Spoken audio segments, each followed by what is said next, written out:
नमस्कार। आप देख रहे हैं अपना चैनल न्यूज़ सच तक और मैं हूं सोनेलाल।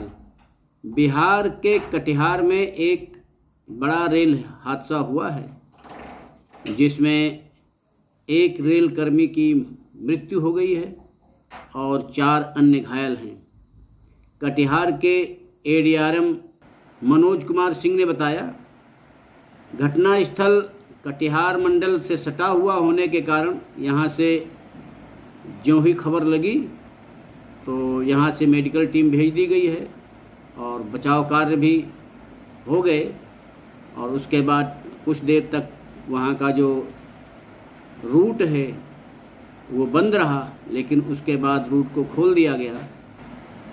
घायलों को इलाज के लिए भर्ती करा दिया गया है और जितने भी लोग खासकर जो ट्रैक पर काम करने वाले हैं उनको कहा गया है कि आप सतर्कतापूर्वक काम करें और सतर्कता से यदि काम करेंगे तो ऐसे हादसों को टाला जा सकता है। रेलवे के कर्मचारी की मृत्यु हो गई है और 4 अन्य लोग उसमें घायल हो गए हैं। अवध आसाम एक्सप्रेस बरौनी से कटिहार की ओर जा रही थी।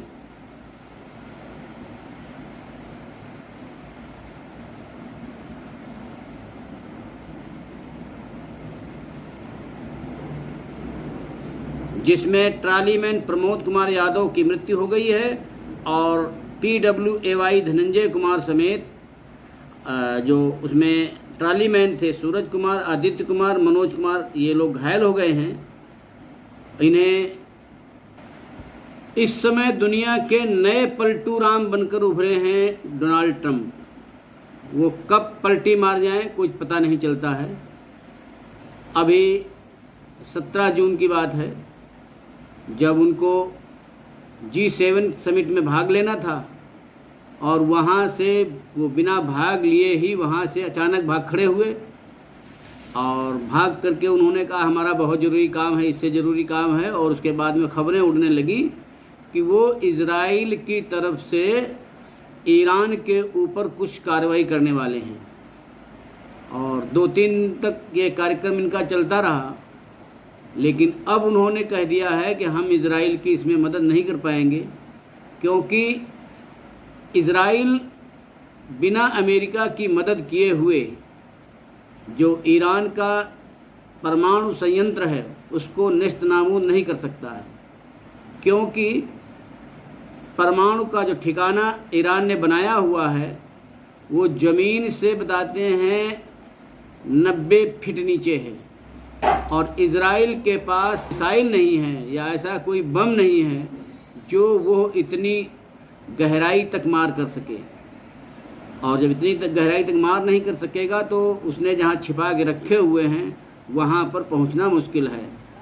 हालांकि छोटा मोटा नुकसान तो ईरान का हुआ है शुरुआती दौर में, लेकिन उसके बाद उसने पूरा सिस्टम ही अपना वो सुरंग जो बताते हैं ज़मीन में 90 फीट नीचे है वहाँ पर छिपा दिया हुआ है। इसलिए अब इज़राइल वहाँ पर कुछ भी करने की स्थिति में नहीं है। वो सोचता था कि अमेरिका अपने वहाँ पर बम गिराएगा, क्योंकि अमेरिका के पास ऐसे बम हैं जो 100 फीट 125 फीट तक मार कर सकते हैं।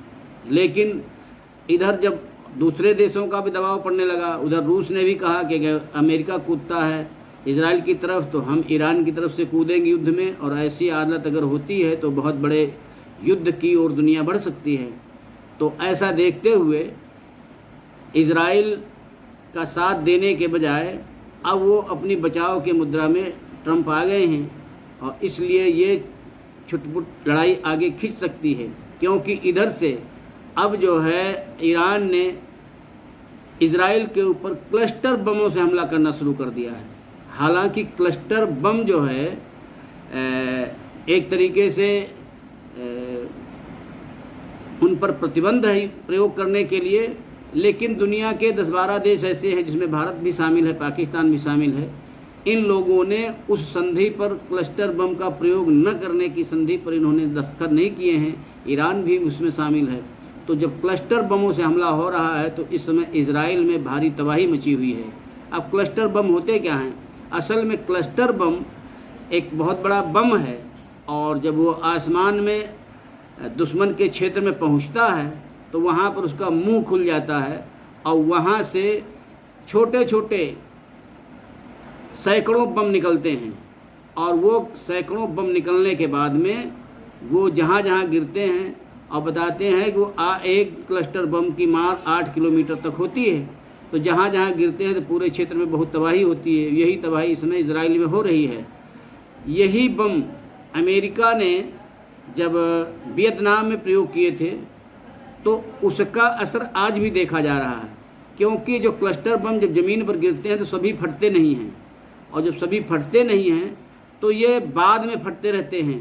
कभी किसी का पाँव पड़ गया, किसी ने छू लिया, किसी ने उसको डिस्टर्ब कर दिया या हरकत उसमें कर दी तो फट जाते हैं। इससे क्या होता है कि आम नागरिक, मान लीजिए बच्चे, कई बार तो बच्चे भी इसमें वियतनाम में बहुत मारे गए हैं उन बमों से। उन्होंने देखा कि कोई खेलने की बॉल नुमा चीज़ पड़ी है, उसको छुआ, उन्होंने उठाया, फेंका, उससे वो बम ब्लास्ट हो गया और उससे एक बहुत बड़ी दुर्घटना हो गई। तो क्लस्टर बम जो है बहुत ही ख़तरनाक हैं और ये पूरे के पूरे फटते नहीं हैं। इसलिए ये युद्ध के बाद भी एक तरीके से जो माइंस होते हैं, माइंस का काम करते रहते हैं बहुत दिनों तक। अक्सर लोग चर्चा करते हैं कि भारत में जो मिलिट्री पोस्ट सबसे ख़तरनाक कौन सी है। वैसे तो देखा जाए अलग अलग परिस्थितियों में कई ऐसी मिलिट्री पोस्ट हैं जो बहुत ही ख़तरनाक हैं, लेकिन जो सैनिकों के दृष्टि से देखा जाए, उनके रहन सहन के दृष्टि से देखा जाए तो भारत की सियाचिन की जो पोस्ट है वो बहुत ही ख़तरनाक है, क्योंकि यहाँ पर जीवन बहुत ही मुश्किल होता है। -50 डिग्री के टेम्परेचर पे यहाँ पर जवानों को रहना पड़ता है, और यहाँ पर जो आंधियाँ चलती हैं वो भी बर्फ़ की आंधियाँ, और इसमें जो है लोगों को बहुत नुकसान होता है, क्योंकि सियाचिन बेस पोस्ट जो है 21,000 फीट की ऊंचाई पर स्थित है। वहाँ पर आपको सफ़ेद बर्फ़ के अलावा कुछ भी देखने को नहीं मिलता है। इसलिए कई लोगों को सफ़ेद में देखते देखते कई लोगों की आंखों पर भी असर पड़ता है। हालांकि पिछले 10-15 सालों से यहाँ के सैनिकों के लिए बहुत सुविधाएं मुहैया कराई गई हैं।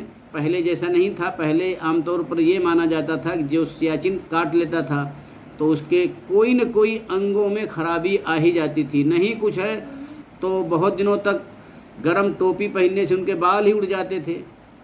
कई लोगों की आंखों में फ़र्क पड़ता था, कई लोगों के अंग गल जाते थे। लेकिन अब इस चूँकि सरकार की तरफ से काफ़ी वहाँ पर सुविधाएं मुहैया कराई गई हैं, इससे उनको काफ़ी सहूलियतें हुई हैं। तो पहले की अपेक्षा अब ये जो पोस्ट है उतनी ख़तरनाक है तो, लेकिन उसका एहसास पहले से कम हुआ है, क्योंकि यहाँ पर बर्फ़ के साथ साथ में ज़मीन से इतनी अधिक ऊंचाई होने के कारण ऑक्सीजन भी नहीं होती है। तो वहाँ पर रहने वाले जवानों को ऑक्सीजन की कमी का भी सामना करना पड़ता है, सांस लेने में दिक्कतें होती हैं, जिससे भी उनके स्वास्थ्य पर बुरा प्रभाव पड़ता है। क्योंकि भारतीय सेना हमारी किसी भी परिस्थिति में कहीं भी कैसे भी रहने के लिए अभ्यस्त होती है, इसलिए उसको कोई इस प्रकार का गिला शिकवा नहीं रहता है। क्योंकि अपने जीवन काल में एक बार अगर कोई सियाचिन की पोस्टिंग काट लेता है, दोबारा उसको सियाचिन नहीं भेजा जाता है, ऐसा नियम है। लेकिन कई बार ऐसा अपवाद में भी देखा गया है कि लोग एक से अधिक बार भी सियाचिन की पोस्टिंग पे गए हुए हैं। हम में से अधिकांश लोग ऑफिस में काम करते हैं, और ऑफिस में काम करने वालों को कुछ मामलों में बहुत ही सतर्क रहना चाहिए।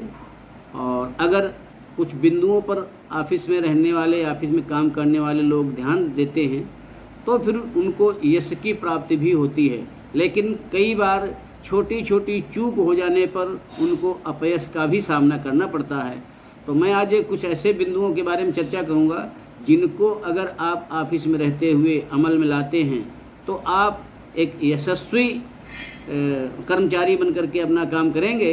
अब अधिकारी हैं तो अधिकारी भी आप यशस्वी बनकर के काम करेंगे। जिसमें पहला होता है कि आत्मविश्वास बहुत ज़रूरी है।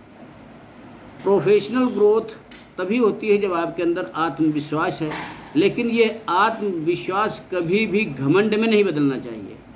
कई बार ऐसा होता है कि हम बहुत अच्छे हैं और अच्छे हैं या हम बहुत अच्छा काम करते हैं, इस चीज़ का घमंड आ जाता है। अगर ऐसा होता है तो ये फिर आपके लिए आगे चलकर नुकसानदायक होता है।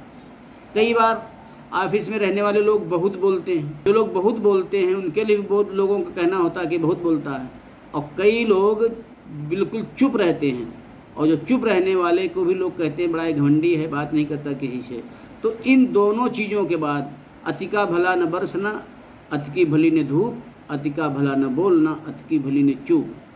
तो अधिक बोलना भी ऑफिस में अच्छा नहीं माना जाता है, और बिल्कुल गुमसुम बैठे रहना, किसी से बात नहीं करना, किसी सामंजस्य नहीं रखना, यह भी ऑफिस में रहने में आपको मतलब परेशानी दे सकता। अपनी उपलब्धियां जब मिलती हैं तो हमको विनम्र रहना चाहिए, क्योंकि कहते हैं कि अगर पेड़ में फल लदा होता है वो झुकता है, और अगर आपके पास उपलब्धियां हैं और आप विनम्र नहीं हैं तब भी आप लोगों को जो है लोग कहने लगते हैं बड़ा घमंडी है। तो इसको भी हमको ध्यान रखना पड़ता है ऑफिस में काम करने वालों को।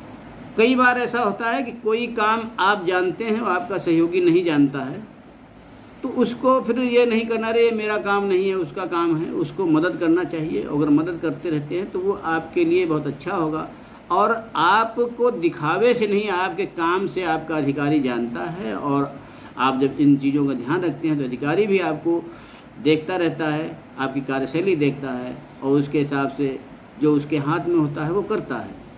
तो ये कुछ बिंदु थे जो ऑफिस में रहने वालों के लिए काम आ सकते हैं। इसी समाचार के साथ मैं आपसे विराम लेता हूँ, और आपसे अनुरोध करता हूँ आप मेरे इस चैनल को देखिए, लाइक करिए, शेयर करिए और सब्सक्राइब करिए। धन्यवाद।